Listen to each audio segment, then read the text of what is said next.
buenos días. Un saludo especial en nombre de la doctora Gloria Estela López Jaramillo, presidente del Consejo Superior de la Judicatura y de los demás magistrados que integran la corporación.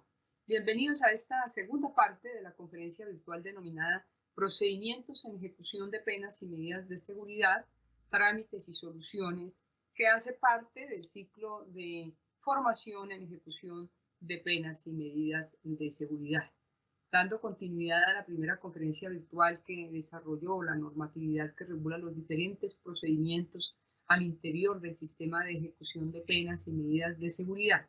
La conferencia de hoy tiene como propósito abordar los trámites que se deben adelantar para dar solución a las peticiones realizadas por las personas privadas de la libertad, como los permisos de trabajo, las visitas, la tenencia de elementos, entre otras solicitudes en virtud de los derechos que les son garantizados en nuestra legislación nacional, siendo un deber del juez de ejecución de penas conocer hasta dónde llega su protección y los casos particulares que ocasionalmente pueden presentarse, para así estar en capacidad de dar una respuesta justa y en coherencia con la normatividad vigente.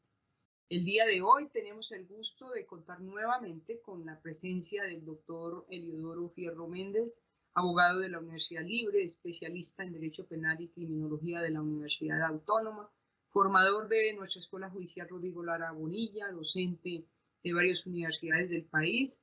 El doctor Fierro también es autor de diversas obras jurídicas sobre procedimiento penal, ejecución de penas, género y actualmente se desempeña como juez 12 de ejecución de penas y medidas de seguridad del Distrito Judicial de Bogotá. Doctor Eliodoro Fierro Méndez, es un gusto tenerlo nuevamente con nosotros. Bienvenido, tiene el uso de la palabra. Muchas gracias, doctora Mari Lucero Novoa, directora de la Escuela Judicial Rodrigo Lara Bonilla. Un saludo extensivo a la doctora Gloria Estela Jaramillo, presidente del Consejo Superior de la Judicatura, y a todos los servidores y servidoras judiciales y demás personas que se han conectado a esta videoconferencia en su segunda parte. En el marco de la tabla del saber, los objetivos tienen tres líneas de acción: el saber ser, el saber hacer y el saber ser. El saber saber es identificar los conocimientos en cuanto alude a los requisitos esenciales de los trámites de ejecución de penas y medidas de seguridad. El saber hacer corresponde a la aplicación correcta de los procedimientos para reconocer derechos y deberes de las personas privadas de la libertad por orden judicial. Y el tercero, que es el saber ser, es reconocer los derechos y obligaciones que se desprenden de las peticiones que elevan las personas privadas de la libertad. Esos son los objetivos primordiales con los que se procura ilustrar a los asistentes. A continuación, desarrollaremos la conferencia a partir de unas diapositivas que ustedes irán viendo en pantalla. Refrescando la memoria, hablábamos en la conferencia anterior de los procedimientos de ejecución de penas que se clasificaban en dos campos de acción: los procedimientos administrativos y los procedimientos judiciales. En el primero de los administrativos encontramos unos procesos que tienen que ver con las redenciones de pena, la prisión domiciliaria, la libertad condicional, el beneficio de hasta 72 horas y la terminación de la totalidad de la pena. En cuanto a los procedimientos judiciales de los jueces de ejecución de penas que vigilan las condiciones en que la persona privada de la libertad cumple la pena, están los procedimientos de redención de penas, prisión domiciliaria o prisión hospitalaria, la libertad condicional, el beneficio de hasta 72 horas, la acumulación jurídica de pena, la extinción y liberación definitiva de la pena.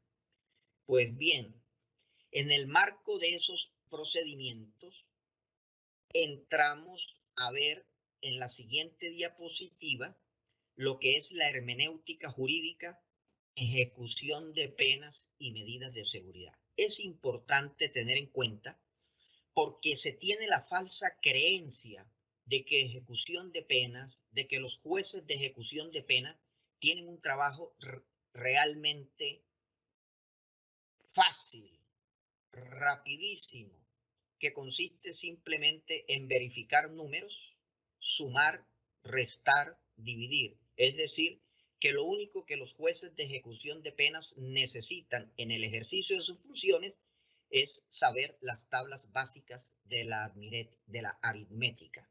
Es decir, que lo único que necesitan son las tablas de sumar, restar, dividir y multiplicar. Esa equívoca y falsa creencia es lo que muchas veces hace que la actividad, la función del juez de ejecución de pena no sea registrada ni vista en su verdadera magnitud. Es una labor bastante compleja, complicada y difícil. Y poco o nada se analiza la hermenéutica jurídica que tiene que ver con estos menesteres. Lo primero que tenemos que tener en cuenta en esta hermenéutica es la sistemática, es decir, la integración de las normas básicas que regulan todas estas situaciones. Y están orientadas en tres sentidos. La ley en su dimensión literal, la segunda que son las resoluciones del IMPEC y la tercera las reglas jurisprudenciales fijadas por las altas cortes de justicia, tanto en su campo ordinario como en su especial constitucional. Dentro del desarrollo de la ley se encuentran leyes ordinarias y leyes especiales.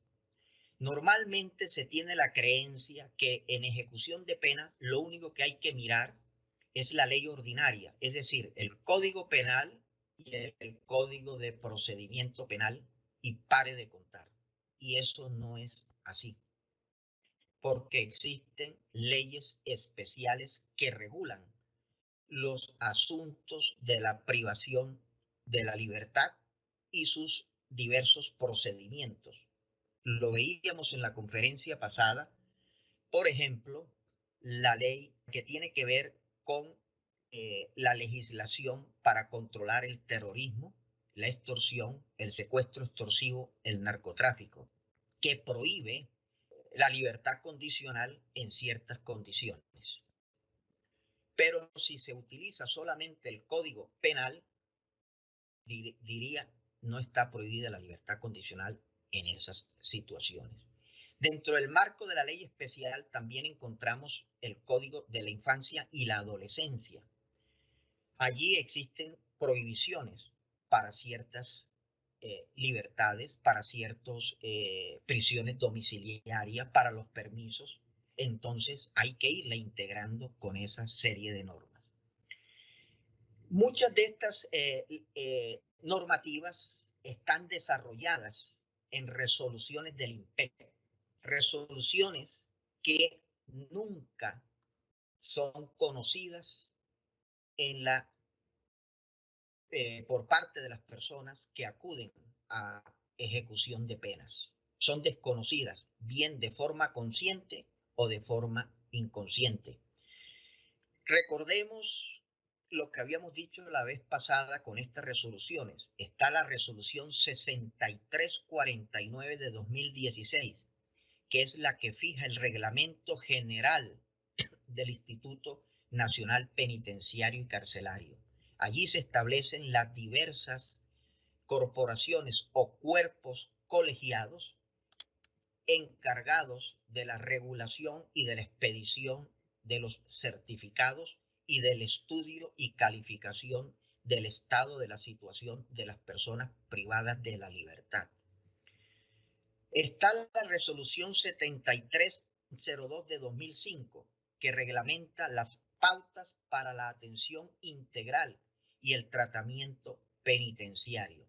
En esta resolución se establecen los cambios de las diferentes fases del tratamiento penitenciario y las condiciones en que deben ser aplicadas y los requisitos y los presupuestos para esas situaciones. Está también la resolución 3190 de octubre del 2013.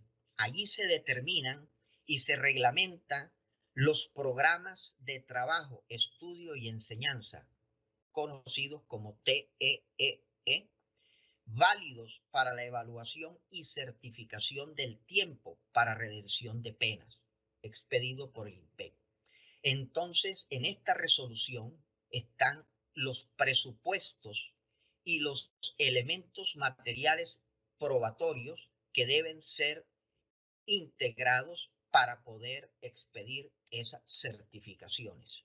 Entonces, ¿qué sucede? Muchas veces en las tutelas ordenan, expídase en el plazo máximo de 48 horas las certificaciones, pero nunca tienen en cuenta el debido proceso. Simplemente imparten la orden por incumplimiento a un derecho de petición. Pero no hay coherencia entre lo pedido y la orden que se imparte en la sentencia de tutela, porque se desconocen estas tres resoluciones que son las que fijan el marco de la legalidad y del debido proceso. Luego tenemos otro aspecto más complejo y de mayor complicación, que proviene de las reglas jurisprudenciales en tres dimensiones. La primera tiene que ver con la valoración, la segunda con la gravedad y la tercera con el comportamiento o conducta en el centro de reclusión. Normalmente llega un certificado indicando comportamiento en el centro de reclusión ejemplar, espectacular, pero eso no dice nada, porque hay una serie de situaciones, reitero, que hay que tener en cuenta. En el marco de las valoraciones, existe una divergencia y una cantidad de inconvenientes y una dispersión de reglas jurisprudenciales que traen bastante conflicto y le complican la vida al juez de ejecución de penas al momento de tomar la decisión. En cuanto a las valoraciones, se dice que es la valoración que esté contenida en la sentencia. Entonces, el juez de ejecución de penas tiene que atenerse a la valoración que haya hecho el juez de conocimiento en el marco de la sentencia. Pero acontece que es escaso en un 90% que los jueces de conocimiento expongan las valoraciones en la sentencia, especialmente cuando esta es consecuencia de acuerdos o negociaciones que se han llevado a cabo entre la persona que está siendo juzgada y la Fiscalía General de la Nación.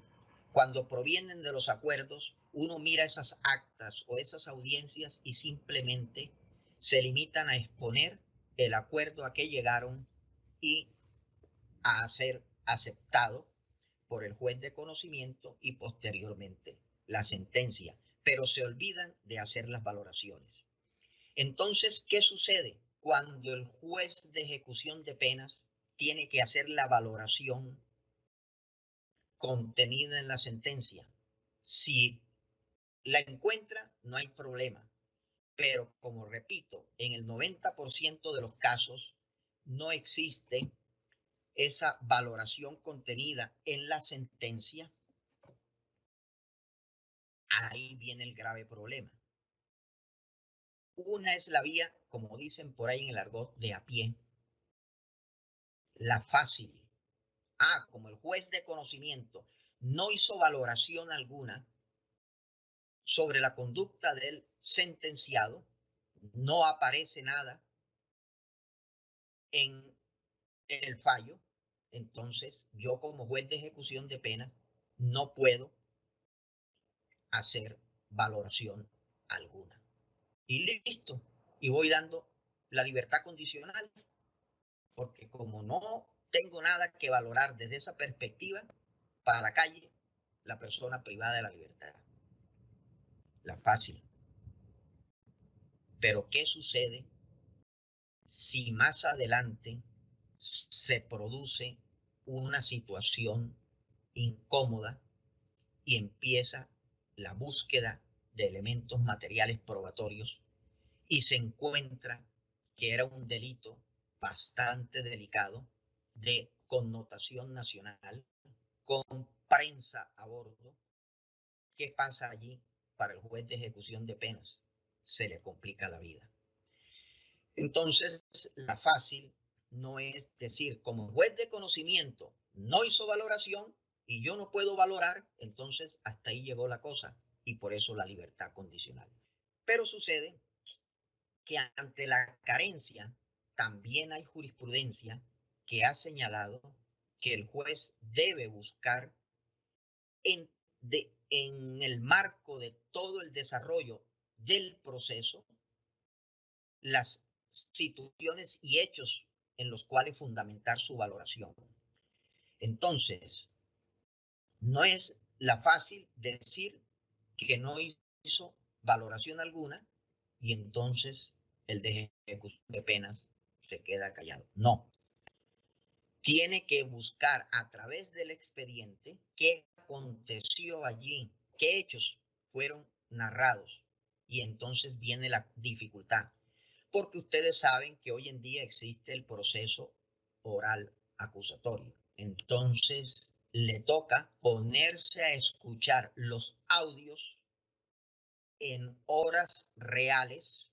Entonces imagínense un proceso que tenga 20, 30, 10, qué sé yo, audios, CDs, DVD en horas reales para ser escuchados y buscar. Especialmente hay que revisar la orden de captura. ¿Por qué se libró la orden de captura? Escuchar la audiencia de legalización de captura. Hay que buscar la formulación de la imputación. Hay que buscar en la audiencia de formulación de la acusación. Hay que buscar también en la audiencia de juzgamiento, escuchar qué se dilucidó, qué se debatió. Por ejemplo, hay un caso que nos tocó a nosotros en el juzgado 12, en que simplemente se hablaba de un condenado por concierto para delinquir agravado, pero no decían más nada. Simplemente se le condenó por el delito de concierto para delinquir agravado. Y cuando se le negó la libertad condicional, se formó la debacle. Inclusive terminaron denunciando al juez. ¿Qué aconteció allí? Que revisado los audios, revisados la boleta, la orden de captura, la audiencia de legalización de captura, se encontró que la orden de captura fue por homicidio, secuestro extorsivo, extorsión, narcotráfico. La legalización, esa fue la orden de captura. Le legalizaron la captura por homicidio, extorsión, secuestro extorsivo, narcotráfico. Posteriormente, cuando se formuló la acusación, llegaron con un acuerdo de negociación y subsumieron, para efectos de la punibilidad, no de la conducta, sino para la punibilidad, el secuestro extorsivo y el narcotráfico en el concierto para delinquir. Pero fue para efectos de la punibilidad, pero la conducta del narcotráfico, del secuestro extorsivo, no desapareció. Si hubiera desaparecido, no hubiera podido incluir la agravación punitiva para el concierto para delinquir. Si se hubiera suprimido esas conductas, el delito hubiera quedado simplemente en concierto para delinquir. El agravante, ¿de dónde surgió? Precisamente de esas conductas. Y es lo que muchas veces las personas no comprenden, o si lo comprenden, quieren, desde la perspectiva de la defensa, discutir que se procede más allá de lo que hizo el sentenciador. Entonces, allí es importante revisar esas situaciones. Otra de los puntos que hay que tener en cuenta son las circunstancias del delito. Es decir, las circunstancias de agravación punitiva o de disminución punitiva, hoy conocidas como circunstancias de mayor punibilidad y circunstancias de menor punibilidad. Entonces hay que ver si en la sentencia, si bien es cierto, no hablaron de la valoración, si cuando el juez efectuó la dosificación punitiva, hay que mirar si incluyó circunstancias de mayor punibilidad o circunstancias de menor punibilidad. También hay que tener en cuenta si el sentenciador partió del cuarto mínimo, del cuarto medio o del cuarto mayor. Entonces hay que buscar en la parte de la dosificación punitiva en qué cuarto se dosificó o se inició la dosificación punitiva. Esas son formas de encontrar las valoraciones, pero como las personas quieren ver la palabra específica, el vocablo valoración, y si no lo encuentran y el juez de ejecución de penas lo busca, ausculta a través de estos parámetros, entonces dicen que el juez está incurriendo en un prevaricato por acción, por haberse metido o en abuso de funciones o de atribuciones o de extralimitación en sus competencias, lo cual no es cierto, porque la valoración no depende de una palabra, de un vocablo, sino de toda una búsqueda.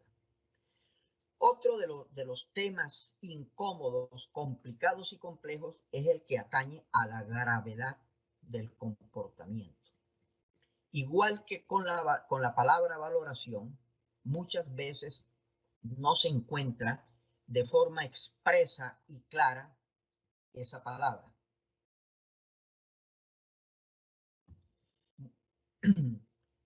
Quieren encontrar el vocablo o el término gravedad. Y como no encuentran ese vocablo gravedad, entonces dicen que el juez de ejecución de penas, prevaricato por acción, extralimitación de funciones, está incluyendo cosas que no incluyó el sentenciador porque por ninguna parte está la palabra gravedad. Y resulta que hay dos formas de encontrar la gravedad de la conducta establecidas por regla jurisprudencial de la Sala de Casación Penal de la Corte Suprema de Justicia. Una es encontrarla expresamente establecida en la sentencia.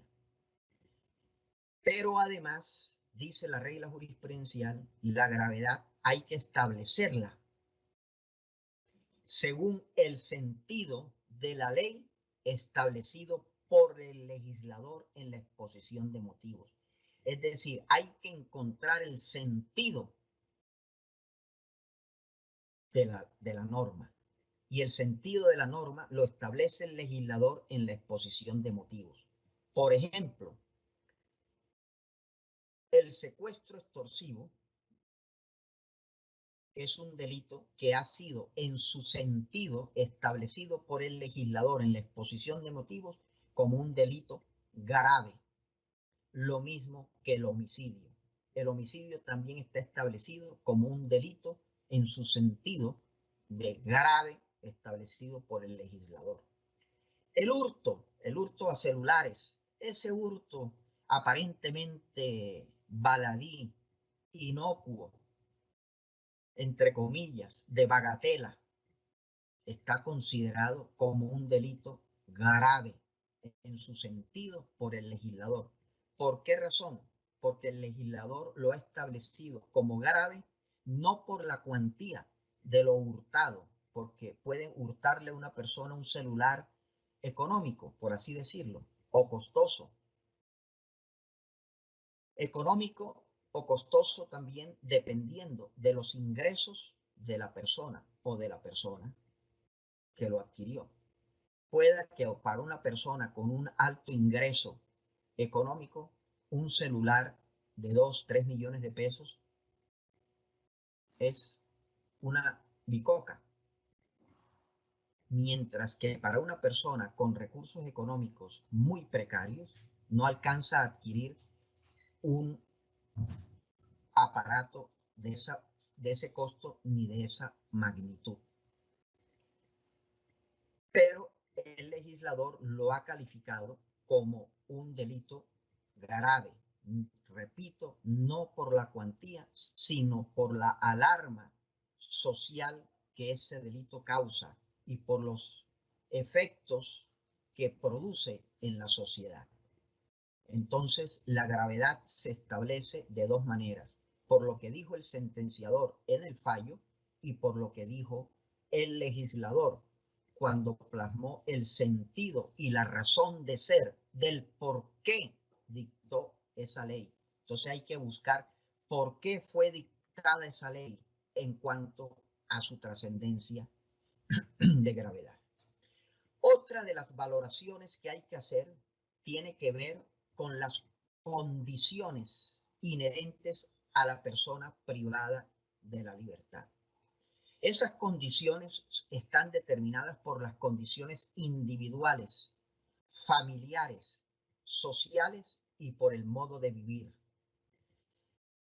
Tenemos un ejemplo en el despacho de una persona que pidió su libertad condicional mostrando arraigo familiar, y cuando se hizo la visita por parte del profesional de asistencia social al domicilio y realizó entrevista a las personas que formaban el entorno familiar y la unión familiar, se encontró que la persona estaba condenada a una gran cantidad de años de prisión, que aunque ya desde el punto de vista objetivo posiblemente cumplía la condición objetiva para otorgársele la libertad condicional.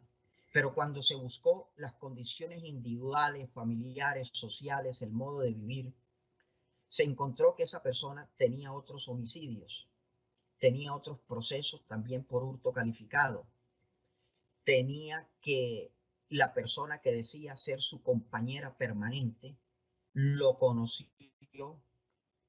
hacía año y medio, lo había conocido hacía año y medio, mientras hacía visita a otro recluso, conoció a esta persona privada de libertad en el centro carcelario y penitenciario. Entonces uno dice, ¿cómo así que su compañera permanente? Pues sí, desde el punto de vista jurídico lo es, pero desde el punto de vista físico, la convivencia, la situación de pareja y la convivencia en el domicilio para el cual él afirmaba tener arraigo, nunca había vivido allí, ni había hecho vida de pareja con esa mujer en ese lugar, ni en el sector lo conocían y no tenía ninguna relación con el sector, con el lugar ni con la habitación. Entonces, fíjense ustedes, el modo de vivir tenía varios procesos similares por el cual había sido condenado. Entonces, ¿cuál era su modo de vida? ¿Cuáles eran sus relaciones familiares? Inclusive la persona que decía ser su pareja no sabía nada de su pasado, de su compañero. No sabía ni quién era la mamá, ni el papá, ni si tenía hermanos. Lo único que sabía era que la persona privada de la libertad con la que decía iba a recibirlo en su casa tenía 3 hijos, pero ni siquiera sabía cómo se llamaban, ni dónde se encontraban, ni quién era la mamá de esos niños. Entonces, fíjense ustedes que por las condiciones no era posible. Pero por ninguna parte esas condiciones las encuentra el juez de ejecución de pena en la sentencia. Entonces, cuando el juez lo hace, le dicen, está haciendo valoraciones que no hizo el sentenciador. Y entonces ordenan por vía de tutela que vuelva a hacer la valoración con miras a la libertad condicional en la cual haga exclusiones de esas condiciones, porque incluyó condiciones que el juez sentenciador no tuvo en cuenta. Pero lo que no están teniendo en cuenta cuando dictan la sentencia de tutela es lo que dice la regla jurisprudencial. Por último, tenemos en la siguiente diapositiva lo que es la estructura del centro administrativo en ejecución de penas. Muchas veces se desconoce cuál es la estructura del centro administrativo en ejecución de penas. Existe una estructura jerárquica encabezada por el juez coordinador.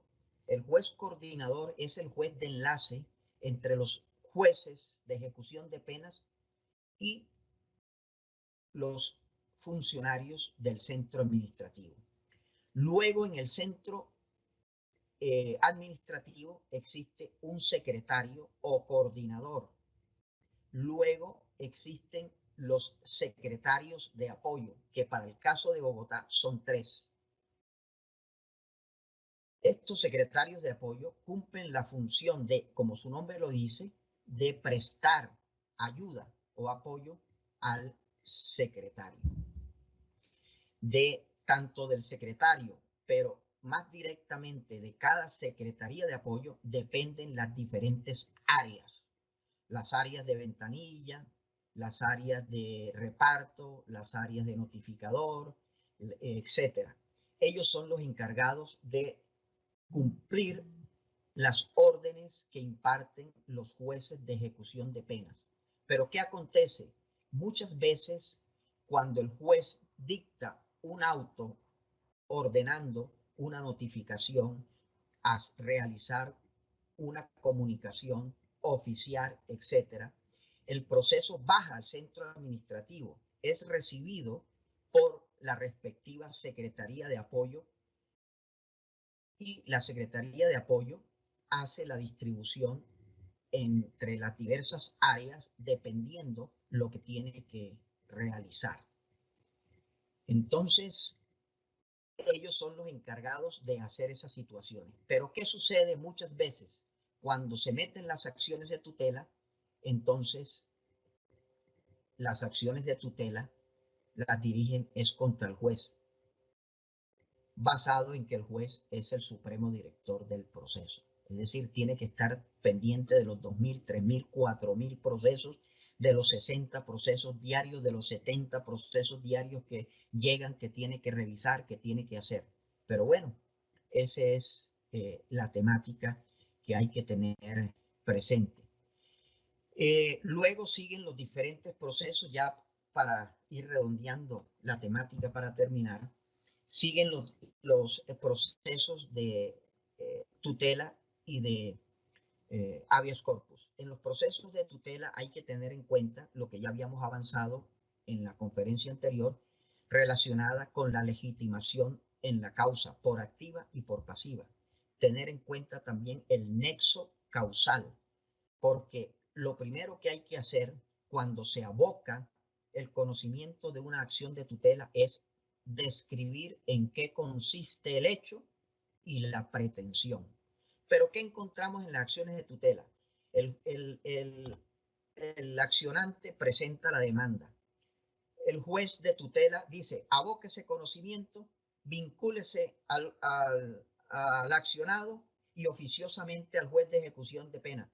Córrasele traslado del escrito para que ejerza sus derechos de defensa y se le concede un plazo de 24 horas para que conteste. Y uno dice, ¿eso es serio?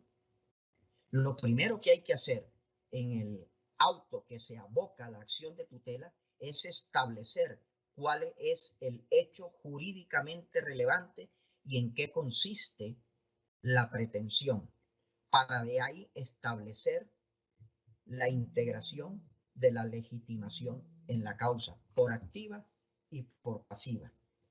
Entonces, eso es lo primero que hay que tener en cuenta.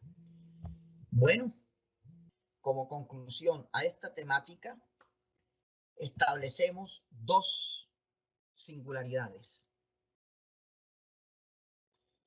Una, que ejecución de penas no es simplemente regularse por las tablas básicas de la matemática. Dos, ejecución de penas está regulada por situaciones complejas y complicadas en la que intervienen la integración de la hermenéutica jurídica y la integración de las reglas jurisprudenciales y de los diversos actos administrativos expedidos por el INPE. A continuación, damos el uso de la palabra a la doctora Mari Lucero Novoa, directora de la Escuela Rodrigo Lara Bonilla. Muchas gracias. Muchas gracias, doctor Eliodoro, por tan interesante exposición sobre un tema sensible, vigente en nuestro país y del cual tenemos que venir superando todas las dificultades que se enfrentan en el quehacer cotidiano de la actividad judicial. Vamos al fragmento de preguntas, doctor Fierro. La primera, ¿en qué caso se debe revocar un permiso de trabajo o estudio extramural?